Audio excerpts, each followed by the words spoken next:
ఎన్నో డైరెక్టర్‌గా, ప్రొడ్యూసర్‌గా, యాక్టర్‌గా చాలా రకాలుగా తన టాలెంట్‌ని ఇండస్ట్రీకి పరిచయం చేశారు.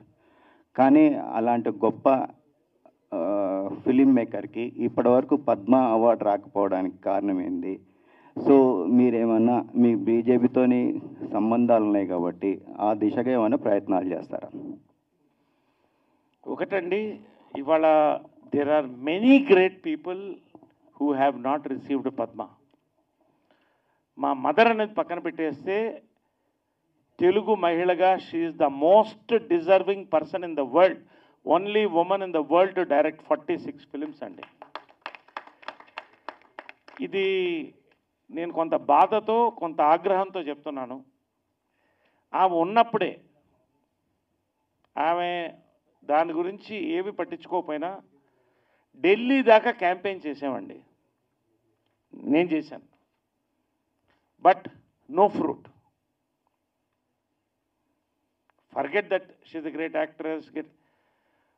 ఒక మహిళ, భారతీయ, ఒక తెలుగు మహిళ, అప్పుడు కేసీఆర్ గారు దానికి రికమెండేషన్ కూడా పంపించారు, ఆయన చేతుల మీదుగా పంపించారు ఢిల్లీకి. కాకపోతే అక్కడికి వెళ్ళినప్పుడు I have seen there are many unseen forces working towards their own goals అండి. I don't want to go beyond this. ఖచ్చితంగా బీజేపీ వచ్చిన తర్వాత నాకు ఒక రకంగా సంతోషంగా ఉంది. ఈ పర్సనాలిటీ అని చూడకుండా వాళ్ళు ఏం చేశారు, కోటి మొక్కలు నాటారా వాళ్ళకి ఇస్తున్నారు, అలాగే ఇస్తున్నారండి. ఇప్పటికీ హోప్ ఉంది, బట్ ఒక డిజల్యూషన్మెంట్ కూడా ఉంది. ఇంత అవసరమా అని.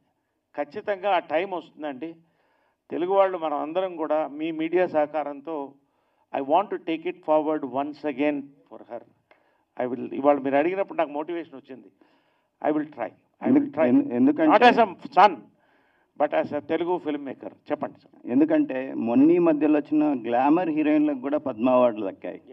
మన తెలుగు వాళ్ళకే అన్యాయం జరుగుతుంది, అందులో అమ్మగారు ఒకరు. ఏం కారణం ఏంటది సార్? అదే చెప్తున్నాను కదండి, it is a vast ocean ఒకటి. రెండోది అక్కడికి వెళ్ళేటప్పటికి దేర్ ఆర్ సో, అంటే ఇట్ ఈస్ బికమింగ్